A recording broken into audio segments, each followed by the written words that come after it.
Olá, amigos do canal Importante é Saber. Eu estou passando aqui hoje mais uma vez trazendo um vídeo aí, dessa vez numa playlist diferente, num tema um pouquinho diferente. Eu queria falar um pouquinho da privatização da Eletrobras.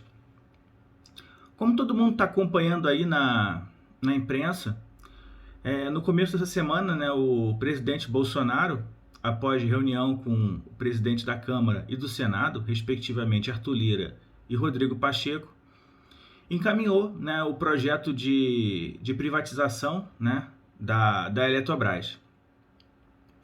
E aí a primeira pergunta que eu faço a todos vocês é: por que privatizar? Acho que é o mínimo, né, que a gente, como cidadão brasileiro, tem o direito de saber. E por que não privatizar, né? Eu acho que, iniciando aí essa busca por respostas, a gente poderia falar um monte de coisa, tá? Tudo que eu vou falar aqui, gente, se baseia pelo relatório do Conselho de Administração da Eletrobras, que está disponível no site. E eu vou colocar o link aqui no canal para vocês, tá?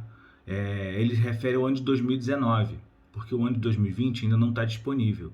Por isso eu me baseei no ano de 2019, que é o último ano disponível. Eu quis me basear nesse documento para depois não falarem que é invenção, que é fake news, entendeu? Que eu estou forçando. Então, assim, para evitar isso, eu busquei o documento oficial da empresa, tá? Para quem não sabe, a Eletrobras é a maior empresa de energia elétrica da América Latina, tá?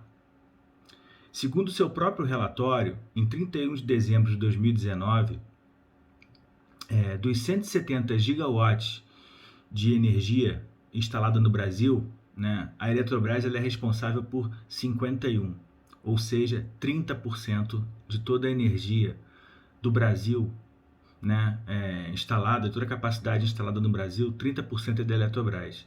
Sendo que desses 30%, que correspondem a 51 gigawatts, 96%, gente, é de energia limpa, tá? Renovável. Ou seja, a gente não está falando de poluição, não está falando de destruição do meio ambiente, de emissão de gases poluentes. Eu acho que isso é muito importante.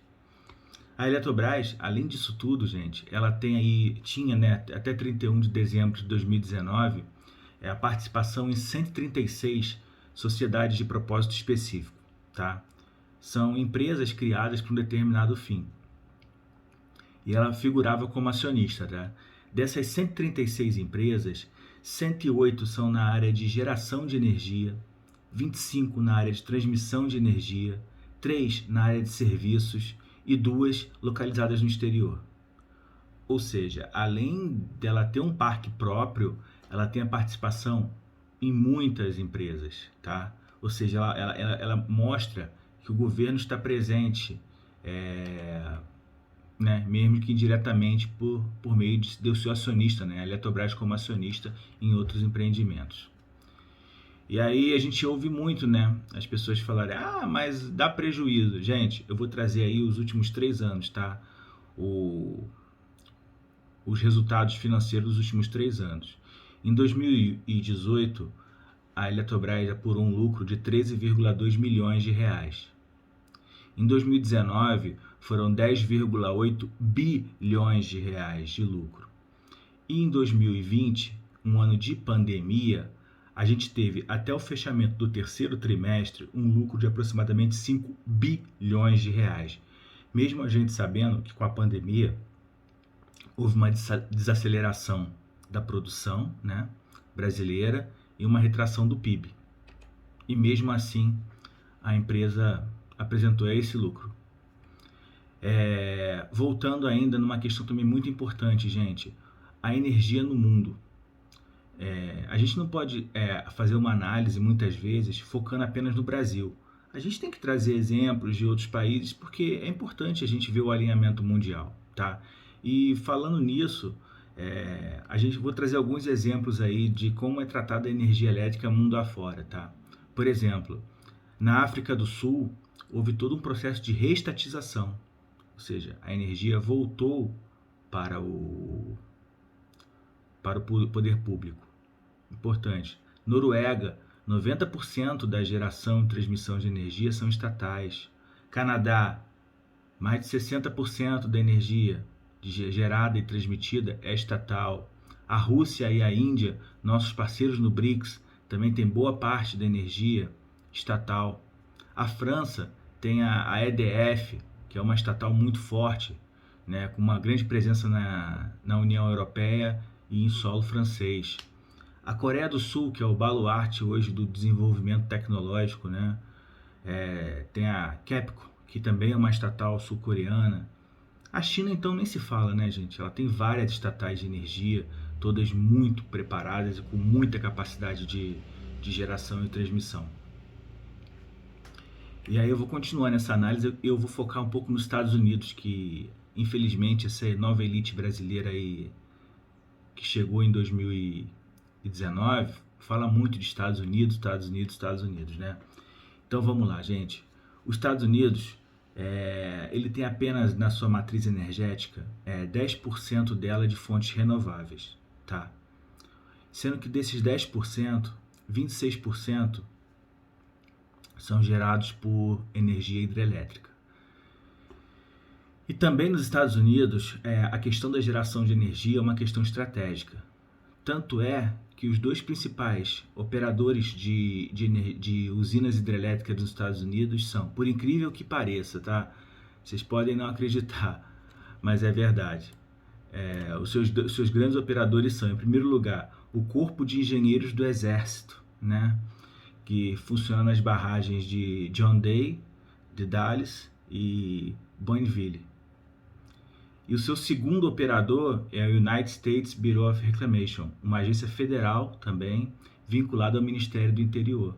Ou seja, nem mesmo o tão liberal Estados Unidos concedeu ao particular, né, o poder de administrar a geração da sua energia. E olha que o Trump tentou, mas nem mesmo o Trump, na sua loucura máxima, conseguiu reverter isso, tal quanto está arraigado, né, na cultura norte-americana, de geração ser algo estratégico e ser público, tá? Isso é muito importante, gente. E aí eu queria trazer algumas curiosidades para vocês, tá, gente? Porque acho que mais importante de qualquer coisa é ter números, né?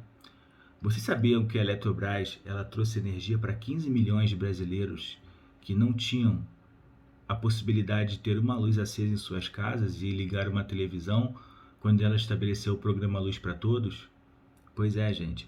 Vocês imaginam uma empresa privada fazer isso? Dar energia para pobre, levar energia para o pobre, né? É difícil. Uma outra questão interessante também: 52,8% da energia hidrelétrica do mundo está concentrado no Brasil, no Canadá e nos Estados Unidos. E esses dados são de 2017, tá, gente? E todo esse percentual, em sua grande maioria, sempre foi gerenciado por empresas estatais ou órgãos estatais. Então é importante, né? Não é um caminho. O Brasil não está seguindo um caminho pária em manter estatal. Ele está seguindo uma linha mundial. Em 2019 também, gente, foi feita uma pesquisa na Inglaterra, né, perguntando sobre a questão da privatização e a qualidade dos serviços. E pasmem, 83% dos ingleses são favoráveis à retomada do Estado para a distribuição de água e 77% favorável à reestatização da energia elétrica. Ou seja, nem mesmo a Inglaterra da liberal Margaret Thatcher hoje pensa assim. A gente teve também, vou falar mais um pouquinho à frente, nesse começo de século XXI, aproximadamente 884 casos de reestatização, sendo que a maior parte deles foi na área de água e energia elétrica. Curioso, né? Infraestrutura. O Brasil possui 12% de toda a água doce do planeta, sendo que essa água doce muitas vezes está vinculada a alguma usina hidrelétrica. Gente, todo cuidado é pouco.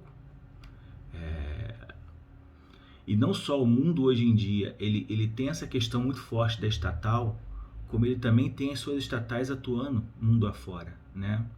Só que no Brasil a gente tem tantas estatais na área de petróleo e energia, por exemplo, da China, com a State Grid, a CNPC, entre outros. Temos a Espanha, temos a França com a Engie, a Itália com a Enel, a Alemanha, a Colômbia. Ou seja, os países da Europa, principalmente, e a China, eles buscam investir e colher resultados com as suas estatais mundo afora. E o Brasil quer entregar a sua estatal para que nem internamente ela consiga trazer o resultado pretendido, né? Eu estava lendo também, gente, tem uma matéria muito interessante no jornal da USP, né, que é a Universidade de São Paulo, de 2019, onde o então ex-diretor da Petrobras, né, Hildo Sauer, ele faz um levantamento interessante, tá, gente? O custo da Eletrobras por megawatt naquele momento era de 8 a 12 reais para suas usinas já amortizadas, ou seja, 8 a 10 reais por gigawatt, tá? Para as usinas não amortizadas ainda, ou seja, os novos empreendimentos, a gente está falando aí de aproximadamente 20 reais, tá? E aí ele traz um exemplo. Nas empresas privadas, esse valor pode chegar de 80 a 100 reais. E se a gente estiver falando de uma termoelétrica, esse valor aumenta ainda mais. Pode chegar de 200 a 300 reais, tá, gente? É interessante, vou deixar o link aqui da matéria também no canal. E voltando nessa tendência da reestatização, só vou trazer pequenos números, tá? E também vou deixar o link aqui no canal do estudo que foi feito. Na Alemanha tivemos 348 casos de reestatização, na França 152, nos Estados Unidos, o baluarte do liberalismo, né, moderno, 67, Reino Unido 65, Espanha 56. Então, gente, a gente escuta muita coisa, mas assim, o que eu quis trazer aqui são números, tá? Independentemente de posição política, partidária ou ideológica. E para finalizar, só vou trazer 3 argumentos, né? A síntese de 3 argumentos para não privatizar. Primeiro, não faz sentido nenhum o Brasil ir contra uma tendência global de reestatização, de distribuição de água e geração e transmissão de energia elétrica. Não faz sentido nenhum.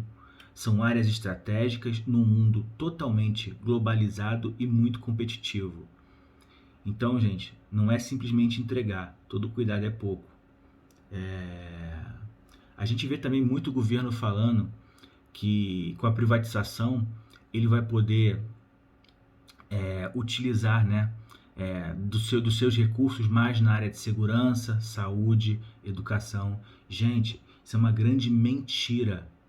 A Eletrobras, assim como boa parte das estatais, são empresas não dependentes dos recursos financeiros da União, ou seja, elas têm capacidade de autofinanciar, elas têm receita própria.